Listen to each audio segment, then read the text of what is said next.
Hello guys, welcome back to our channel learn with Payal. Mahashivratri के दिन देश भर के सभी शिव मंदिरों में भक्तों की भीड़ रहती है। शिव जी के 12 ज्योतिर्लिंगों में महाशिवरात्रि पर खास आयोजन किए जाते हैं। मान्यता है कि इन 12 जगहों पर शिव जी ज्योति के स्वरूप में विराजमान है। इस वजह से इन 12 मंदिरों को ज्योतिर्लिंग कहा जाता है। 12 ज्योतिर्लिंगों में सोमनाथ, मल्लिकार्जुन, महाकालेश्वर, ओमकारेश्वर, केदारेश्वर, भीमाशंकर, विश्वेश्वर, त्र्यंबकेश्वर, वैद्यनाथ, नागेश्वर, रामेश्वर और घृष्णेश्वर शामिल है।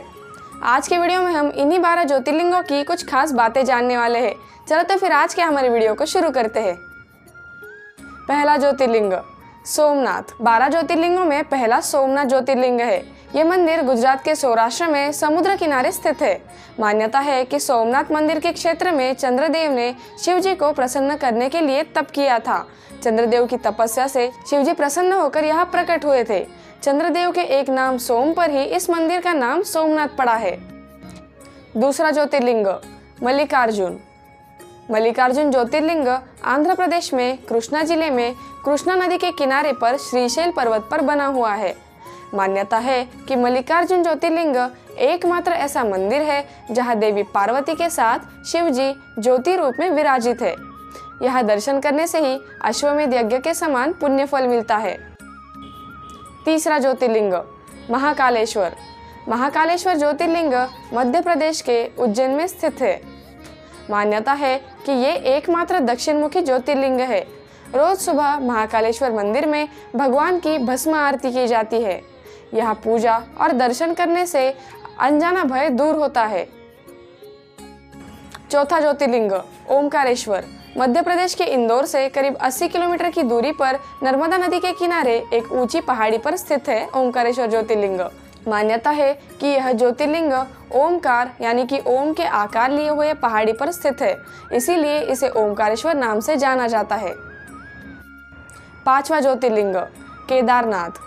केदारनाथ धाम उत्तराखंड के 4 धामों में से एक है। मंदिर करीब 3581 वर्ग मीटर की ऊंचाई पर है। रुद्रप्रयाग जिले में गौरीकुंड से करीब 16 किलोमीटर की दूरी पर मंदिर स्थित है। मान्यता है कि महाभारत के समय यह शिवजी ने पांडवों को बेल रूप में दर्शन दिए थे। वर्तमान मंदिर आदि गुरु शंकराचार्य जी ने 8वीं या फिर 9वीं सदी में कराया था। छठा ज्योतिर्लिंग भीमाशंकर।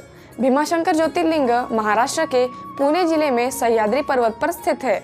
भीमाशंकर को मोटेश्वर महादेव के नाम से भी जाना जाता है। मान्यता है कि त्रेता युग में रावण के भाई कुंभकर्ण का एक पुत्र था भीमा। जब श्री राम ने कुंभकर्ण और रावण का वध कर दिया तब भीमासुर श्री राम और विष्णु जी से बहुत क्रोधित हुआ था। उसने तप करके ब्रह्मा जी को प्रसन्न किया और वरदान पाकर देवताओं को पराजित करना शुरू कर दिया था। सातवां ज्योतिर्लिंग काशी विश्वनाथ। उत्तर प्रदेश के वाराणसी यानी काशी में स्थित है विश्वनाथ ज्योतिर्लिंग। काशी प्राचीन सप्तपुरियों में से एक है। मान्यता है कि यहाँ महादेव के साथ ही देवी पार्वती भी विराजित है। यहाँ देवर्षि नारद के साथ ही अन्य सभी देवी देवता आते हैं और शिव पूजा करते हैं। इस क्षेत्र के संबंध में कहा जाता है कि जिस व्यक्ति की यहाँ मृत्यु होती है उसे मोक्ष मिलता है। आठवां ज्योतिर्लिंग त्र्यंबकेश्वर। महाराष्ट्र के नासिक जिले में स्थित है त्र्यंबकेश्वर मंदिर। मंदिर के पास ही ब्रह्मगिरी पर्वत है। इसी पर्वत से गोदावरी नदी शुरू होती है। मान्यता है कि यहाँ स्थित शिवलिंग में ब्रह्मा, विष्णु और महेश की पूजा एक साथ होती है। इस क्षेत्र में गौतम ऋषि ने शिव जी को प्रसन्न करने के लिए तप किया था। उनकी तपस्या से प्रसन्न होकर शिव जी प्रकट हुए थे।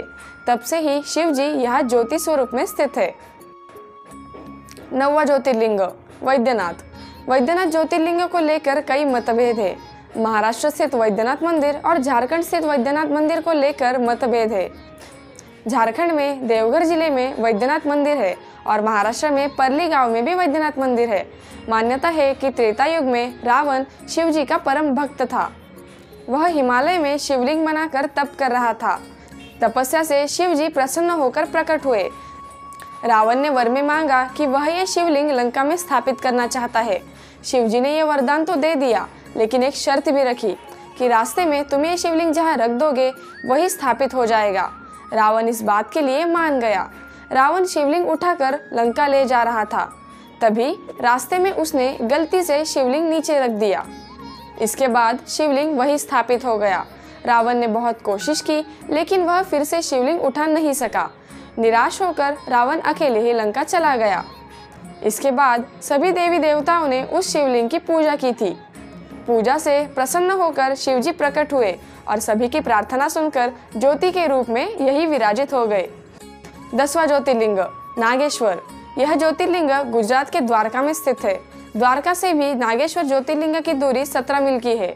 मान्यता है कि शिव पुराण की रुद्र संहिता में शिव जी का एक नाम नागेश दारुकाव ने बताया गया है। शिव जी नागों के देवता है और नागेश्वर का पूर्ण अर्थ नागों का ईश्वर है। 11वां ज्योतिर्लिंग रामेश्वरम। यह ज्योतिर्लिंग तमिलनाडु के रामनाथपुरम में स्थित है। मान्यता है कि त्रेता युग में रावण का वध करने के बाद श्री राम लंका से लौट रहे थे।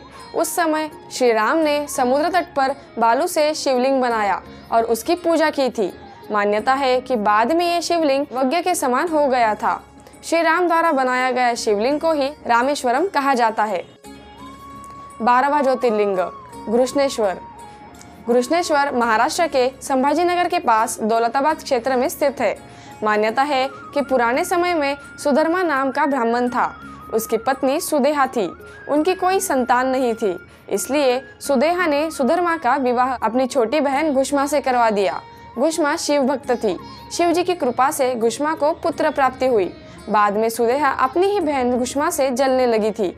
जलन की वजह से सुदेहा ने अपनी बहन के बेटे की हत्या कर दी और एक कुंड में बेटे का शव डाल दिया। जब ये बात घुष्मा को मालूम हुई तो वह दुखी हुए बिना शिव जी की पूजा करने लगी। शिव जी उसकी पूजा से प्रसन्न होकर प्रकट हुए और उसे उसका पुत्र जीवित लौटा दिया।